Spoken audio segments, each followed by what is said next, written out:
UP board biology class 12 best model paper लेकर के आए हैं। मोस्ट इंपॉर्टेंट मॉडल पेपर है। पहला क्वेश्चन है, आनुवांशिकी का जनक किसे कहा जाता है? इसका आंसर होगा ग्रेगर जॉन मेंडल को आनुवांशिकी का जनक कहा जाता है। और इन्होंने 3 नियमों का प्रतिपादन किया था, प्रभाविता का नियम, पृथक्करण का नियम और स्वतंत्र अभ्युवन का नियम। 3 नियमों का इन्होंने प्रतिपादन किया था और 2 प्रयोग थे इनके, एक संकर संकरण और द्विसंकर संकरण। ये सभी नियम और इनके दोनों प्रयोग मेरे चैनल में वीडियो अपलोडेड है, आप लोग चाहें तो जाकर के देख सकते हैं। फिर अगला है, भारत का प्रथम राष्ट्रीय उद्यान है। प्रथम राष्ट्रीय उद्यान कहा गया है तो कार्बेट राष्ट्रीय उद्यान प्रथम राष्ट्रीय उद्यान है। और आपको बता दें, यह उत्तराखंड में स्थित है। कार्बेट राष्ट्रीय उद्यान उत्तराखंड में स्थित है और इसका पुराना नाम हेली नेशनल पार्क है। हेली नेशनल पार्क है, इसका पुराना नाम भी जान लीजिए, यहां पर पुराना नाम भी लिख सकते थे। और इसका निर्माण 1936 में हुआ था, 1936 में। फिर नेक्स्ट क्वेश्चन है, ब्लास्टुला अवस्था में भ्रूण को सर्वप्रथम गर्भाशय से जोड़ने का कार्य कौन करती है? जब ब्लास्टुला अवस्था होती है तो भ्रूण को गर्भाशय से जोड़ने का कार्य अपरा करती है या कोरियन करती है। फिर अगला क्वेश्चन है, बीटी कपास क्या है? तो बीटी कपास एक पारजीनी पादप होता है और पारजीनी पादप को ट्रांसजेनिक पादप भी कहा जाता है, ट्रांसजेनिक पौधे भी कहा जाता है, ट्रांसजेनिक प्लांट भी कहा जाता है। फिर दूसरा क्वेश्चन है, डीएनए का रासायनिक चाकू है। रासायनिक चाकू, देखिए एक और नाम आया है, इसको ध्यान दीजिए। रासायनिक चाकू क्या है? तो प्रतिबंधन एंडोन्यूक्लियेज एंजाइम, प्रतिबंधन एंडोन्यूक्लियेज एंजाइम को रासायनिक चाकू कहा जाता है, या कह लीजिए कि रेस्ट्रिक्शन एंडोन्यूक्लियेज एंजाइम को रासायनिक चाकू कहा जाता है। और इसी को आणविक कैंची भी कहते हैं, आणविक कैंची भी कहा जाता है। इसको रासायनिक चाकू या आणविक कैंची क्यों कहा जाता है? क्योंकि ये डीएनए को विशेष स्थानों से काटता है या तोड़ देता है, उसको कट लगाता है विशेष स्थानों पर, इसलिए इसको रासायनिक चाकू कहा जाता है। और डीएनए फिंगरप्रिंटिंग में इसका उपयोग किया जाता है। फिर अगला है, अनिषेक जनन की परिभाषा लिखिए, एक उदाहरण दीजिए। अनिषेक जनन की परिभाषा लिखना है और एक उदाहरण देना है। तो देखिए, बिना निषेचन के नए जीव का विकास अनिषेक जनन कहलाता है। निषेचन ना हो, नया जीव बन जाए तो उसे अनिषेक जनन कहते हैं। अथवा आप ये कह सकते हैं कि लैंगिक जनन के बिना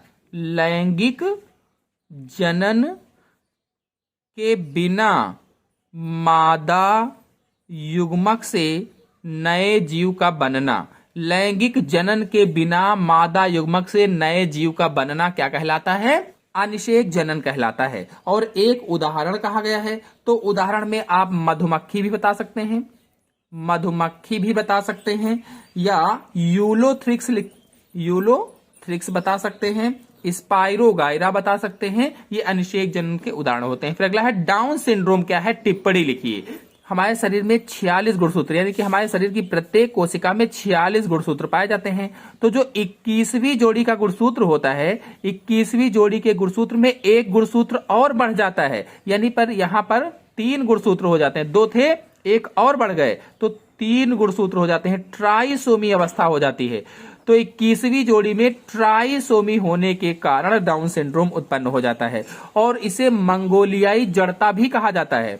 मंगोलियाई जड़ता भी इसी को कहते हैं।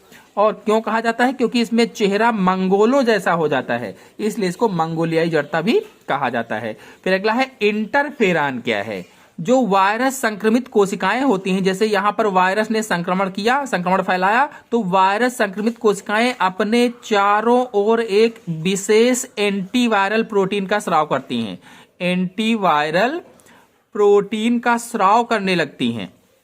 और यही एंटीवायरल प्रोटीन जो होती है, इसी को इंटरफेरान बोला जाता है। इंटरफेरान, वायरस संक्रमित कोशिकाएं अपने चारों ओर एक विशेष एंटीवायरल प्रोटीन का स्राव करती हैं, जिसे इंटरफेरान कहते हैं। और इस इंटरफेरान का प्रयोग कहां पर होता है? इसका प्रयोग कैंसर, हेपेटाइटिस बी व सी के उपचार में किया जाता है। फिर अगला है मानव के लिए लाभदायक 2 कीटों के नाम लिखिए। मानव के लिए लाभदायक 2 कीट कौन से होंगे? तो पहला कीट आप मधुमक्खी बता दीजिए, इससे शहद प्राप्त होता है, एपिस इंडिका होगा।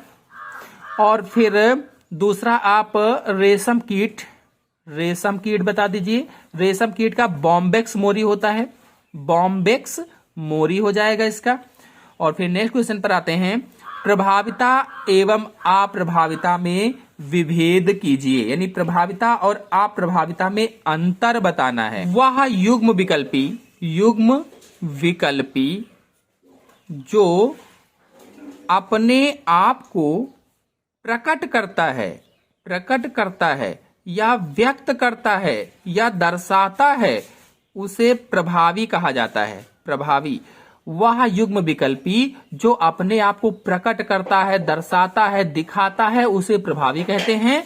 और वह युग्म विकल्पी जो अपने आप को प्रकट नहीं करता है, व्यक्त नहीं करता है, दिखा नहीं पाता है, उसे अप्रभावी कहा जाता है। फिर अगला है, क्या सुकेंद्र की कोशिकाओं में प्रतिबंधन एंडोन्यूक्लियस एंजाइम मिलते हैं? देखिए सुकेंद्र की कहा गया है। सुकेंद्र की कोशिकाएं यानी यूकैरियोटिक कोशिकाएं होती हैं, यूकैरियोटिक कोशिकाएं होती हैं। और यूकैरियोटिक कोशिकाओं में या सुकेंद्र की कोशिकाओं में प्रतिबंधन एंडोन्यूक्लियस एंजाइम नहीं पाया जाता है, नहीं मिलता है, क्योंकि यह जीवाणुओं में पाया जाता है, जीवाणुओं में पाया जाता है या बैक्टीरिया में मिलता है प्रतिबंधन एंडोन्यूक्लियस एंजाइम। फिर अगला है, वातावरण की वहन क्षमता का क्या अर्थ है? देखिए वह क्षमता जो पर्यावरण पर आर्थिक या मानवीय क्रियाकलापों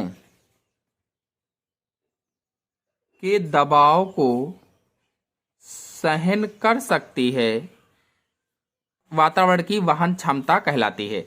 यानी वह क्षमता या ऐसी क्षमता जो पर्यावरण पर आर्थिक या मानवीय क्रियाकलापों के दबाव को सहन कर सकती है, उसे वातावरण की वहन क्षमता कहा जाता है। जनन की अच्छी विधि कौन सी है और क्यों? जनन की अच्छी विधि पूछा गया कौन सी है और क्यों है? तो लैंगिक विधि। लैंगिक जनन जो होता है ये जनन की सर्वोत्तम विधि होती है। लैंगिक जनन या सेक्सुअल रिप्रोडक्शन ये जो विधि होती है ये जनन की सर्वोत्तम विधि होती है। और क्यों है? क्योंकि देखिए इसमें जो लैंगिक गुण होते हैं, यानी कि लैंगिक जनन में गुणसूत्रों की अदला बदली होती है। लैंगिक जनन में गुणसूत्रों की अदला बदली होती है। अब अदला बदली गुणसूत्रों होगी तो नए लक्षण विकसित होंगे, नए लक्षण विकसित होते हैं। अदला बदली से नए लक्षण विकसित होते हैं, यानी कि युग्मकों में नए लक्षण विकसित हो जाते हैं। और जब नया जीव बनता है तो उसमें भी वो भी माता पिता से भिन्न होता है। नया जीव जो बना वो भी माता पिता से भिन्न होता है, अलग होता है। तो ये लैंगिक जनन से लाभ होते हैं। फिर अगला है, पराकोष की अनुप्रस्थ काट का स्वच्छ नामांकित चित्र बनाइए। तो मेरे चैनल में 10 नामांकित चित्र मैंने बताए हुए हैं जो मोस्ट इंपॉर्टेंट हैं। आप लोग चैनल में जाकर के देख सकते हैं, या आप लिखेंगे कि biology class 12 most important diagram, और फिर आगे हमारे चैनल का नाम बायोलॉजी साइंस एसके लिख देंगे तो वो वीडियो आ जाएगा, देख लीजिए। उसमें 10 मोस्ट इंपॉर्टेंट चित्र बनाए हुए हैं, उसी में से पूछे जाएंगे, ये भी मोस्ट इंपॉर्टेंट में शामिल है। अगला है, प्लाज्मिड क्या है? प्लाज्मिड वेक्टर पर टिप्पणी लिखिए। प्लाज्मिड क्या है? तो देखिए प्लाज्मिड बैक्टीरिया में पाया जाने वाला अतिरिक्त आनुवांशिक पदार्थ है। अतिरिक्त आनुवांशिक पदार्थ होता है। प्लाज्मिड क्या होता है? तो बैक्टीरिया या जीवाणु में पाया जाने वाला अतिरिक्त आनुवांशिक पदार्थ या अतिरिक्त डीएनए होता है। यानी गुणसूत्रीय डीएनए के अलावा भी एक अतिरिक्त डीएनए पाया जाता है जिसे प्लाज्मिड कहा जाता है बैक्टीरिया के अंदर। और आपको बता दें कि प्लाज्मिड जीवाणु कोशिका में प्राकृतिक रूप से पाया जाने वाला डबल स्टैंडर्ड डीएनए होता है, डबल स्टैंडर्ड डीएनए, लेकिन ये गुणसूत्रीय डीएनए से अलग होता है, ये बता देंगे। फिर अगला है, बीटी फसलों पर टिप्पणी लिखिए। तो देखिए जो बीटी फसलें होती हैं, बीटी फसल क्या है? बीटी का मतलब होता है बैसिलस थुरिनजिएसिस, बैसिलस थुरिनजिएसिस होता है। ये जो जीवाणु है ये एक जैव विष उत्पन्न करता है, जैव विष या प्रतिविष उत्पन्न करता है। और ये जो जैव विष है इसका प्रयोग फसलों में कीटों के लिए किया जाता है। ये कीटों के प्रति प्रतिरोधी होता है, कीटों को नहीं लगने देता है फसलों में। इसलिए ये बीटी फसल पर टिप्पणी अगर आप देखना चाहते हैं तो फुल वीडियो मेरे चैनल में अपलोडेड है, आप लोग जाकर के देख सकते हैं। फिर अगला है कीस्टोन जातियां क्या हैं? कीस्टोन जातियों पर टिप्पणी लिखिए। वह प्रभावी प्रजाति जो पर्यावरण में परिवर्तन के लिए उत्तरदायी होता है उन्हें कीस्टोन प्रजातियां कहा जाता है। वह प्रभावी या ऐसी प्रभावी प्रजातियां जो पर्यावरण में परिवर्तन के लिए उत्तरदायी होती हैं उन्हें क्या कहा जाता है? कीस्टोन प्रजातियां कहा जाता है या कीस्टोन जातियां कहा जाता है। और आपको बता दें कि कीस्टोन प्रजातियां जो होती हैं ये पारितंत्र में ऊर्जा के प्रवाह, खाद्य श्रृंखला और खनिजों के चक्रण को प्रभावित करती हैं। पारतंत्र में ऊर्जा के प्रवाह को प्रभावित करती हैं, खाद्य श्रृंखला को प्रभावित करती हैं और खनिजों के चक्रण को प्रभावित करती हैं। फिर अगला क्वेश्चन है जैव प्रौद्योगिकी के चिकित्सीय उपयोग का वर्णन कीजिए। देखिए जैव प्रौद्योगिकी या बायोटेक्नोलॉजी में क्या होता है कि पुनर्योगज डीएनए तकनीक के माध्यम से नई नई फसलों, नए नए जीवों का विकास किया जाता है। जैसे ये कोई जीव था, दूसरा ये जीव था, इसके डीएनए को निकाल लिया गया, इसके डीएनए को निकाल लिया गया, इन दोनों के डीएनए को जोड़कर एक नया डीएनए बनाया गया, नया डीएनए। इस नए डीएनए को पुनर्योगज डीएनए कहा और इस नए डीएनए को एक जीव में ट्रांसफर कर दिया। अब उससे बना जीव ही ट्रांसजेनिक जीव कहलाता है और वो अधिक उत्पादन देगा। अगर फसल है तो अधिक उत्पादन देगा, जैसे मुर्गी है तो अधिक अंडे देगी, गाय है तो अधिक दूध देगी। तो ये सारा उपयोग बहुत सारा है। फिर अगला है डीएनए अंगुली छापी क्या है? इसकी उपयोगिता पर प्रकाश डालिए। डीएनए अंगुली छापी यानी डीएनए फिंगर प्रिंटिंग की बात की गई है। डीएनए फिंगर प्रिंटिंग की बात की गई है, हिंदी में कहा गया है डीएनए अंगुली छापी। और इसकी उपयोगिता, तो डीएनए फिंगर प्रिंटिंग क्या है, इसकी उपयोगिता क्या है, इसकी प्रोसेस क्या है करने की, बहुत ही सरल भाषा में एक बार आप वीडियो देखेंगे समझ में आ जाएगा। आप लोग हमारे चैनल में जाकर के देख सकते हैं, तुरंत एक बार में ही समझ में आ जाएगा, याद हो जाएगा। फिर अगले क्वेश्चन पर आते हैं। एक प्रारूपिक बीजांड की संरचना का सचित्र वर्णन कीजिए। देखिए दो क्वेश्चन चित्र के बहुत ही इंपॉर्टेंट इसमें दिए गए हैं, प्रारूपिक बीजांड और अभी पहले पराग कोश की अनुप्रस्थ काट आया था। दोनों ही मोस्ट इंपॉर्टेंट हैं और ये दोनों मेरे उसी वीडियो में मिल जाएंगे जहां पर आपको बताया था। आप सर्च करेंगे बायोलॉजी के मोस्ट इंपॉर्टेंट चित्र और बायोलॉजी साइंस एसके मेरे चैनल का नाम लेकर के सर्च करिए, ये वीडियो आ जाएगा। आप 10 चित्र देख लीजिए, मोस्ट इंपॉर्टेंट है, उसी में से पूछे जाएंगे। फिर अगला है रुधिर वर्ग पर टिप्पणी लिखिए। तो इसका वीडियो भी मेरे चैनल में अपलोडेड है, आप लोग जाकर के चैनल पे देख सकते हैं या डिस्क्रिप्शन में लिंक दे देंगे, उससे आप देख लीजिए। फिर मानव में लिंग निर्धारण कैसे होता है? लिंग गुणसूत्र की इसमें क्या भूमिका होती है? तो देखिए लिंग निर्धारण के विषय में क्या करेंगे, ये हम सभी लोग जानते हैं कि पुरुष में XY, ये हो गया पुरुष, स्त्री में XX गुणसूत्र पाए जाते हैं, स्त्री हो जाएगी। जब क्रॉस करवाया जाता है लिंग निर्धारण के लिए तो X का X से XX आया, ये हो गया पुत्री, और X का X से आएगा XX, पुत्री हो जाएगा। XY पुत्र हो जाएगा, XY पुत्र हो जाएगा। इसलिए बराबर बराबर 50-50 हुआ। अब देखिए इसमें जो Y गुणसूत्र है, पुरुष में जो Y गुणसूत्र है ये पुत्र जन्म के लिए उत्तरदायी होता है। Y गुणसूत्र पुत्र जन्म के लिए उत्तरदायी है। तो जहां जहां पर Y गुणसूत्र जाएगा वहां वहां पर पुत्र पैदा होगा और जहां नहीं जाएगा वहां पर पुत्री पैदा होगी। फिर अगला है डाउन सिंड्रोम पर टिप्पणी लिखिए। देखिए डाउन सिंड्रोम उधर भी था, भी एक फिर से आ गया है, हमको लगता है गलत से टाइप हो गया है तो इसको छोड़ देते हैं। फिर अगला है जैव उर्वरक क्या है? तो जैव उर्वरक क्या होता है? जिसमें जैविक पदार्थ मिला हो, ऐसा उर्वरक जिसमें जैविक पदार्थ मिला हो जैव उर्वरक कहलाता है। जैसे कंपोस्ट खाद ले लीजिए, कंपोस्ट खाद है, गोबर की खाद है, केचुए की खाद है, ये सब जीवों के द्वारा बनाई गई हैं। जो केचुए की खाद है जीवों के द्वारा बनी है, तो ये सब क्या हो गए? जैव उर्वरक हो गए। इनके बारे में आप बता सकते हैं और कृषि का इसमें क्या महत्व है ये भी पूरा वीडियो अपलोडेड है, आप लोग जाकर के देख सकते हैं। फिर अगला है चिकित्सीय गर्भ समापन पर संक्षिप्त टिप्पणी लिखिए। यानी बच्चे को ऑपरेशन के माध्यम से जो गिराया जाता है उस पर संक्षिप्त टिप्पणी लिखना है। तो चैनल में वीडियो अपलोडेड है, आप लोग जाकर के देख सकते हैं। प्रतिरक्षा क्या है? सक्रिय तथा अक्रिय प्रतिरक्षा का अंतर लिखिए। देखिए प्रतिरक्षा क्या होती है? रोगों से लड़ने की क्षमता, रोगों से लड़ने की क्षमता को प्रतिरक्षा कहा जाता है। रोगों से लड़ने की क्षमता प्रतिरक्षा हो गई, और इसका पूरा तंत्र होता है हमारे शरीर में जिसे प्रतिरक्षा तंत्र कहते हैं। सक्रिय प्रतिरक्षा क्या है?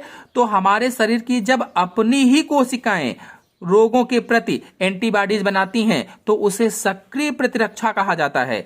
और जब आपके शरीर की या खुद के शरीर की कोशिकाएं प्रतिरक्षा का निर्माण ना करें, एंटीबॉडीज को ना बनाएं, तो उसे अक्रिय प्रतिरक्षा कहा जाता है। जब बाहर से किसी के एंटीबॉडीज को, किसी दूसरे जीव की एंटीबॉडीज को डाला जाए, प्रतिरक्षा को डाला जाए, तो उसे अक्रिय प्रतिरक्षा कहा जाता है। फिर अगला है द्विबीजपत्री भ्रूण के विकास का वर्णन कीजिए। भ्रूण विकास का वर्णन करना है तो इस पर मेरे चैनल में एक वीडियो अपलोडेड है, आप लोग चाहें तो देख सकते हैं। फिर अगला है अंड जनन क्या है? अंड जनन की संक्षिप्त व्याख्या कीजिए। मोस्ट इंपॉर्टेंट क्वेश्चन है। अंड जनन और शुक्राणु जनन मैंने बताया था कि ये मोस्ट इंपॉर्टेंट दोनों में से एक आ सकता है। तो देखिए इसमें अंड जनन आया हुआ है, इस पर वीडियो अपलोडेड है, आप लोग जाकर के देख लीजिए। और फिर है पीढ़ी एकांतर से आप क्या समझते हैं? नामांकित चित्र की सहायता से आवृतबीजी पौधों के जीवन चक्र का वर्णन कीजिए। यानी पूरी निषेचन क्रिया को आवृतबीजी पौधों में बताना है, जीवन चक्र को पूरा बताना है एंजियोस्पर्मिक प्लांट में। अगर आप ये क्वेश्चन नहीं करते हैं तो दिया गया है मनुष्य के नर जनन तंत्र का सचित्र वर्णन कीजिए। शुक्राणु कहाँ तथा किन कोशिकाओं से मिलते हैं? तो नर जनन तंत्र का सचित्र वर्णन करना है। मैंने इंपॉर्टेंट क्वेश्चन बताया था, नर जनन तंत्र मादा जनन तंत्र में से एक आ सकता है। तो नर जनन तंत्र यहाँ पर दिया गया है। और शुक्राणु कहाँ तथा किन कोशिकाओं से बनते हैं? तो शुक्राणुओं को बनने यानी कि शुक्र जनन की पूरी प्रोसेस को भी आपको बताना पड़ेगा इसमें। फिर 9 नंबर क्वेश्चन है जैव विविधता क्या है? जैव विविधता के संरक्षण की क्या क्या नीतियां हैं? तो जीवों में पाई जाने वाली विभिन्नताओं को ही जैव विविधता कहा जाता है। और जैव विविधता के संरक्षण की क्या क्या नीतियां हैं, तो पूरा वीडियो मेरे चैनल में अपलोडेड है, आप लोग जाकर के देख सकते हैं। अगर आप ये क्वेश्चन नहीं करते हैं तो क्वेश्चन करेंगे वाटसन एवं क्रिक द्वारा प्रस्तुत डीएनए की रासायनिक संरचना का वर्णन कीजिए। वाटसन और क्रिक द्वारा प्रस्तुत डीएनए की रासायनिक संरचना बहुत ही सरल विधि से मेरे चैनल में अपलोडेड है, आप लोग एक बार देखेंगे समझ में तुरंत आ जाएगा, याद करने की आवश्यकता नहीं है।